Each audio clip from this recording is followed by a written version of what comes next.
Hello दोस्तों, आपका स्वागत करता हूं हमारे चैनल देसी प्रॉफिट टॉक में। आज के वीडियो में हम बात करने वाले हैं कि 1 लाख, 5 लाख और 10 लाख के पर्सनल लोन में आप किस तरीके से जो है वो मंथली ईएमआई वगैरह कैलकुलेट कर सकते हो। और साथ ही साथ हम ये भी समझेंगे कि एसबीआई से अगर आप पर्सनल लोन लेना चाहते हो, क्योंकि एसबीआई एक जो है वो गवर्नमेंट सेक्टर का टॉप क्लास का बैंक है, ठीक है। तो उसमें क्या इंटरेस्ट रेट वगैरह चल रहा है, उसी का जो इंटरेस्ट रेट चल रहा होगा उसी को लेकर के जो है वो हम इस तरीके की ईएमआई वगैरह की जो है वो कैलकुलेशन करेंगे। तो आगे बढ़ने से पहले अगर आपने हमारे चैनल देसी प्रॉफिट टॉक को अभी तक नहीं सब्सक्राइब किया है तो मैं आपसे रिक्वेस्ट करता हूं कि आप हमारे चैनल देसी प्रॉफिट टॉक को सब्सक्राइब कर लें। यहाँ पर हम credit card, home loan, personal loan से रिलेटेड जो भी यूजफुल इन्फॉर्मेशन रहती है ना, वो एक वीडियो बना करके जो है वो आप तक इस चैनल पर जो है वो लेकर के आते हैं। तो अगर आपको मंथली ईएमआई कैलकुलेट करना है ना, तो सबसे पहले आपको एक बढ़िया ईएमआई कैलकुलेटर चाहिए होगा। तो उसके लिए हम यूज़ करते हैं एक बेस्ट ईएमआई कैलकुलेटर, जो पर्सनली हमें बहुत ज़्यादा पसंद है, क्योंकि ये काफ़ी डिटेल्ड में जो है वो आपको ईएमआई का डिटेल जो है वो कैलकुलेट करके दे देता है। और हमने कई सारे वीडियो में जहाँ पर भी ईएमआई कैलकुलेट करने की ज़रूरत पड़ी है, तो एज अ रेफरेंस के लिए जो है वो इस ईएमआई कैलकुलेटर का जो है यूज़ करा हुआ है। तो इसका लिंक जो है वो मैं डिस्क्रिप्शन में दे दूंगा, आप भी जा करके जो है यार वो आप होम लोन, पर्सनल लोन और कार लोन से रिलेटेड जो भी अमाउंट है, जो भी बैंक का इंटरेस्ट है और जितने सालों के लिए भी आपको लोन चाहिए, आप आसानी से इस टूल की मदद से जो है वो कैलकुलेट कर सकते हो। आपको काफ़ी इन डेप्थ जो है वो डिटेल मिल जाएगी, ठीक है। अब मैं एग्जांपल के तौर पे हम समझते हैं चल कर के 1 लाख और 5 लाख देन 10 लाख के लोन पर जो है, पर्सनल लोन पर क्या-क्या जो है वो किस तरीके से ईएमआई बनेगी और किस तरीके से जो है वो आप ईएमआई को कम या ज़्यादा हो सकता है, ठीक है ना? वो भी हम सब डिटेल में जो है इस वीडियो में समझेंगे। तो सबसे पहले हम चलते हैं इस ईएमआई कैलकुलेटर के पर्सनल लोन सेक्शन में। यहाँ पर आप देख सकते हो बाय डिफ़ॉल्ट 7.5 लाख पड़ा, उसको हम सिंपल सा जो है वो 1 लाख कर देते हैं। हम 1 लाख से सबसे पहले कैलकुलेट करना स्टार्ट करेंगे। तो यहाँ पर हमने अमाउंट कर दिया है 1 लाख। अब दूसरा जो हमें एक इंपॉर्टेंट चीज़ चाहिए होती है ईएमआई कैलकुलेट करने के लिए, वो चाहिए होता है रेट ऑफ इंटरेस्ट। तो अब हम बात करने वाले इस वीडियो में कि भाई रेट ऑफ इंटरेस्ट अलग-अलग बैंकों का अलग-अलग है पर्सनल लोन पे, ठीक है ना? तो अगर हम इस वीडियो में बात करें जाकर के एसबीआई के, हम एग्जांपल के तौर पे लेते हैं।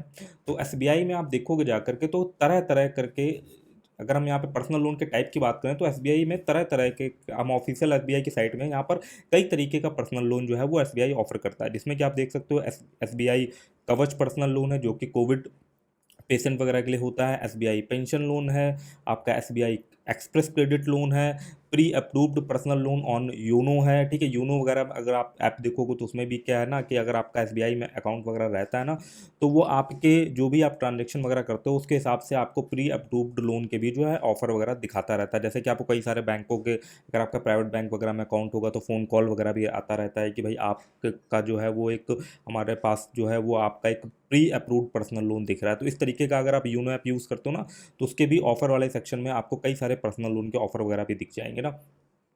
तीसरा आता है आपका लोन अगेंस्ट सिक्योरिटी, इसमें भी कुछ पर्सनल लोन है, ठीक है। अगर हम यहाँ पे बात करें तो इस वीडियो में हम बात लेते हैं एसबीआई क्विक पर्सनल लोन के बारे में, ठीक है। यहाँ पर हम लेते हैं एसबीआई क्विक पर्सनल लोन को। तो एसबीआई क्विक पर्सनल लोन को अगर हम ओपन करें जा करके, तो यहाँ पर आप देखोगे एसबीआई क्विक पर्सनल लोन से रिलेटेड कुछ फीचर को पहले हम समझ लेते हैं, जिसमें कि है लोन। इसमें एसबीआई क्विक पर्सनल लोन के अंतर्गत आपको जो है वो 20 लाख रुपए तक का लोन मिल जाएगा, ठीक है। मिनिमम डॉक्यूमेंटेशन रहेगा, लो इंटरेस्ट रेट रहेगा, नो हिडन कॉस्ट रहेगी, ठीक है।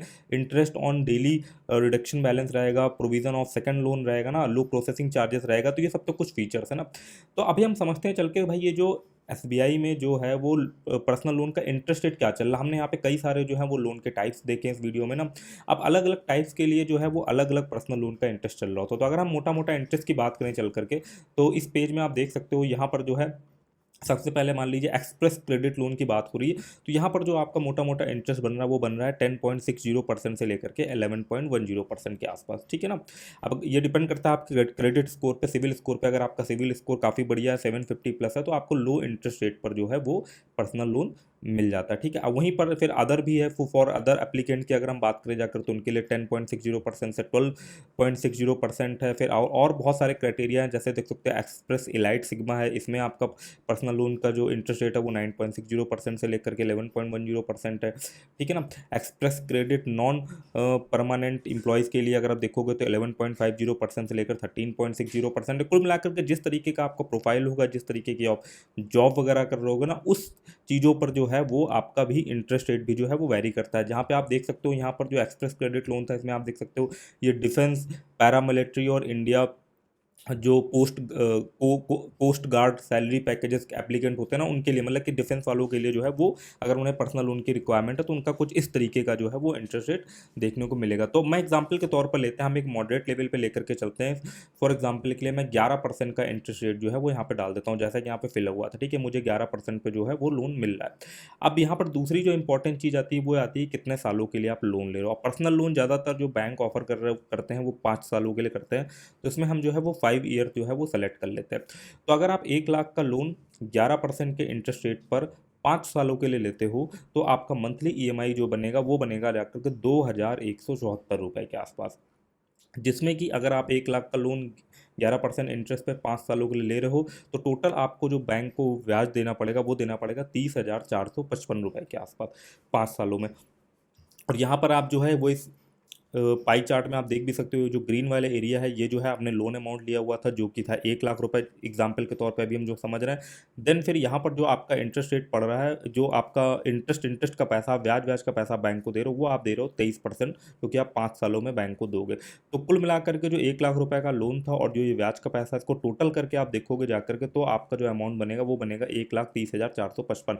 मतलब कि अगर आप 1 लाख का लोन 11% इंटरेस्ट पे 5 सालों के लिए लेते हो, तो 5 साल बाद जो है वो बैंक को आप 1,30,455 रुपये के आसपास जो है वो आप दे दोगे जा करके, ठीक है ना। इस साथ संग के संग यहाँ पर आप देख सकते हो बार चार्ट वगैरह भी हमको दिखाई दे जाता है, जिसमें आपका सिंपल सा आ जाता है कि आपने 2022 में कितना प्रिंसिपल अमाउंट दिया, कितना इंटरेस्ट दिया, इस तरीके से पूरा जो है वो डिटेल में हमको यहाँ पर दिखाई दे जाता है। संग के संग आप ईएमआई का पूरा टेबल भी देख सकते हो मंथ वाइज मंथ की। फॉर एग्जांपल के लिए मैंने मार्च में लोन के लिए अप्लाई करा और मेरा जो लोन है फॉर एग्जांपल के लिए अप्रैल में या मार्च में ही, अप्रैल में अप्रूव हो गया, ठीक है ना। तो आप देख सकते हो अगर मैं 2022 में देखूंगा तो अप्रैल में जो मेरी ईएमआई बनेगी वो, उसमें उसमें प्रिंसिपल अमाउंट का जो एरिया होगा वो होगा 1,200, क्योंकि हमारी जो टोटल ईएमआई है वो है 2,174 रुपये में, जिसमें प्रिंसिपल अमाउंट जो हमारा लोन वाला एग्जैक्ट अमाउंट था उसका परसेंटेज रहेगा 1,257 के आसपास जो अमाउंट रहेगा, और साथ में जो इंटरेस्ट का रहेगा वो रहेगा 916 के आसपास, ठीक है ना। तो इन दोनों को मिला करके ही जो आपकी टोटल जो है वो ईएमआई जो है वो आप देते हो मंथ वाइज मंथ। तो ईएमआई जो है मंथ वाइज मंथ सेम रहने वाली है। यहाँ पर आप देखोगे क्योंकि आप लोन अदा करते जा रहे हो, तो आपका प्रिंसिपल अमाउंट जो है वो उसमें से आपने ईएमआई दे रहे हो, तो पैसा जो है वो माइनस होता चला जा रहा है। तो आप देख सकते हो कि जो प्रिंसिपल अमाउंट है ना वो यहाँ पर जो है वो बढ़ता जा रहा है, और संग के संग जो आपका इंटरेस्ट ब्याज लग रहा था वो टाइम टू टाइम जो है वो कम होता चला जा रहा है, ठीक है ना, क्योंकि ईएमआई तो उतनी रहने वाली है। तो इस तरीके से जो है वो कुछ ईएमआई वगैरह का कैलकुलेशन चलता है। अब हम इसमें और भी देख लेते हैं कि कितना इफेक्ट पड़ता है अगर मैं यहाँ पर 5 लाख रुपए अमाउंट करता हूँ, ठीक है ना। 5 लाख रुपए का लोन अगर मैं है वो 11 साल के लिए लेता हूँ, 5 लाख का लोन जो है वो मैं 11% पर 5 साल के लिए लेता हूँ, तो आप देखोगे जाकर मंथली जो ईएमआई है वो 10,871 रुपये बन जाएगी। अब ये जो लोन है 5 लाख रुपए, ये नॉर्मल, देखिए आपकी सैलरी पर डिपेंड करता है, जो भी आप प्राइवेट सेक्टर और गवर्नमेंट सेक्टर में जॉब कर रहे होते हो, तो उसमें आपका एक सैलरी क्राइटेरिया रहता है। ऐसा नहीं होता है कि आपकी 10,000 रुपये सैलरी और आपको 5 लाख रुपए का पर्सनल लोन मिल जाएगा, ठीक है। क्योंकि अगर आपका 10,000 रुपये का सैलरी होगा और यहाँ पर आप मंथली ईएमआई देख रहे हो जो कि 10,871 बन रही है, तो आपकी सैलरी से ज़्यादा तो ईएमआई बन रही, तो जाहिर सी बात है कि अगर आप इस तरीके की रिक्वेस्ट बैंक के पास डालोगे पर्सनल लोन के लिए कि आपका 10,000 सैलरी होगा, मुझे 5 लाख का लोन चाहिए, तो एप्लीकेशन ही रिजेक्ट हो जाएगी, क्योंकि आप जो है वहाँ पर अपना ईएमआई वगैरह देख सकते हो कि जो कि सैलरी से भी ज़्यादा है। तो इसीलिए जो है आप इस तरीके का जो ईएमआई कैलकुलेटर है उसका यूज़ कर सकते हो, उसका लिंक जो है वो आपको डिस्क्रिप्शन में मिल जाएगा, ठीक है।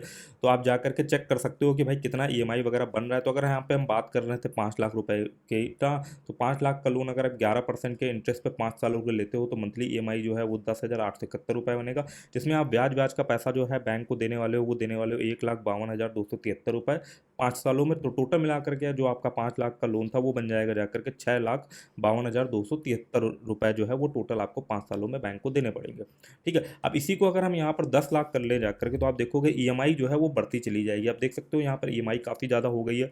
तो कुल मिलाकर के अगर आपकी सैलरी 60, 70, 80 हज़ार के आसपास है, तब तभी आप इस तरीके का जो 10 लाख का पर्सनल लोन है वो आप अप्लाई कर पाओगे, क्योंकि इसमें अच्छा खासा ईएमआई लग रहा है।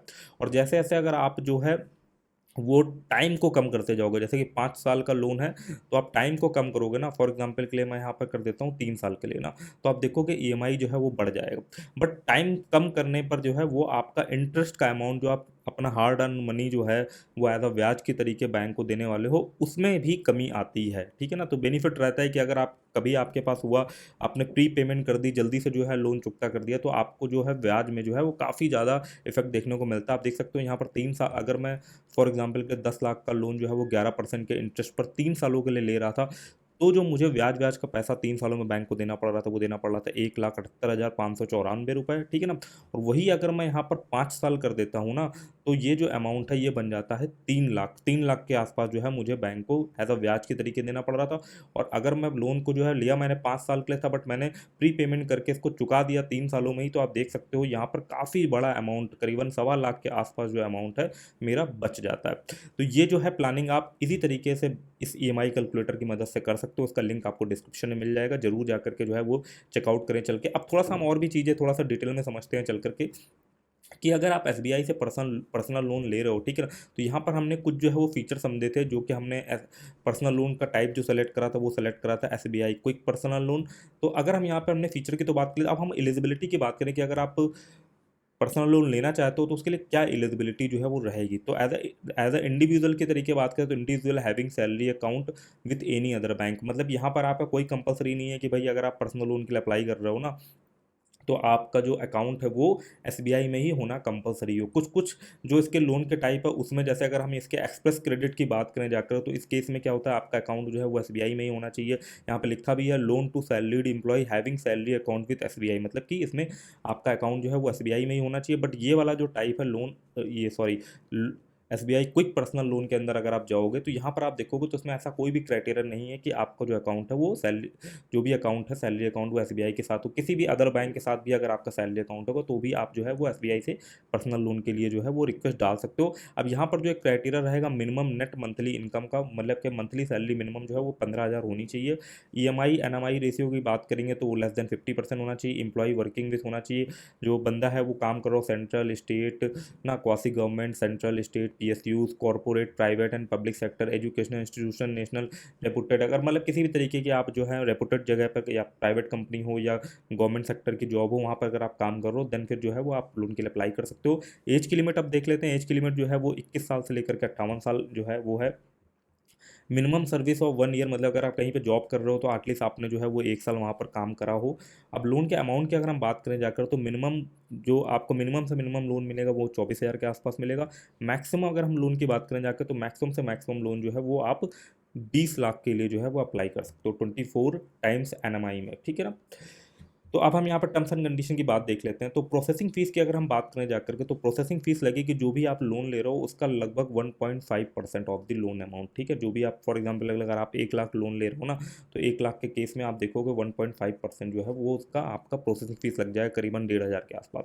अब इसमें भी ये चीज़ डिपेंड करती है, अगर देखा जाए मिनिमम कितना प्रोसेसिंग फीस लग सकता है, वो लग सकता है 1,000 से लेकर के मैक्सिमम कितना लग सकता है, वो लग सकता है आपका 15,000 के आसपास। फॉर एग्जाम्पल के लिए अगर आप 10 लाख रुपए का लोन ले रहे हो तो जाहिर सी बात है उसमें जो है वो प्रोसेसिंग फीस ज़्यादा लगेगा, प्लस जीएसटी इसमें जो है वो और अलग से इंक्लूडेड रहेगा। ठीक है ना, पैनल इंटरेस्ट की बात करें अगर हम, 2% रहेगा, would be charge over and above the application interest rate on over due amount of period default. ठीक है, अगर आप डिफॉल्ट करते हो भाई, टाइम पर लोन जो नहीं चुका पाते हो, तो यहाँ पर जो है वो आपकी पेनल्टी भी लगेगी, जो कि 2% के पर मंथ के आसपास जो है वो हो सकती है। ठीक है ना, प्री पेमेंट चार्जेस की बात करें, जैसे कि मान लीजिए लोन आपने जो है वो 5 साल के लिए लिया और उसको जो है वो आप चुकता कर दे रहे हो 3 सालों के अंदर ही, तो उसमें आपका प्री पेमेंट चार्जेस वगैरह भी लग सकते हैं, जो कि 3% लगेंगे जाकर। ठीक है ना, no pre payment for closure charges if account is close from the proceeding of new loan account under the same sigma.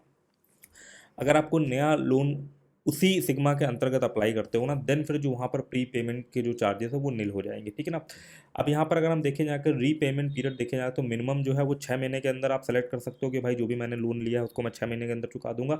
Maximum जो है वो आप 72 मंथ के आसपास जो है वो आपके लिए लोन ले सकते हो, जो कि लगभग आप देखोगे जाके के तो 6 साल के आसपास हो रहा है। ठीक है ना, तो अगर हम यहाँ पर देखें जाकर चेकलिस्ट की अगर हम बात करें, तो इनकम टैक्स रिटर्न जो है वो आपको देना पड़ेगा, उसी से ही जस्टिफाई होगा कि आपकी मंथली सैलरी कितनी है, ठीक है ना। तो 2 पासपोर्ट साइज फोटोग्राफ लगेगी, लेटेस्ट आपकी मंथली सैलरी स्लिप मिले लगेगी, जो आप कंपनी वगैरह में जॉब करते हो ना, तो आपका मंथली जो सैलरी आता है उसके रिगार्डिंग आपको एक तरीके से एक्नॉलेजमेंट के तौर पे जो है वो आपको सैलरी स्लिप भी दी जाती है। प्रूफ ऑफ आइडेंटिटी कार्ड लगेगा जिसमें आपका, और प्रूफ ऑफ एड्रेस प्रूफ भी चलेगा, आईडी प्रूफ में आप पैन कार्ड वगैरह दे सकते हो, एड्रेस प्रूफ वगैरह में भी जो है वो आपका पासपोर्ट वगैरह हो गया, ड्राइविंग लाइसेंस हो गया ना, जितने भी आपके एड्रेस प्रूफ वाले केवाईसी वाले डॉक्यूमेंट रहते हैं ना, वो सारे ही जो है वो आप दे सकते हो, ठीक है ना।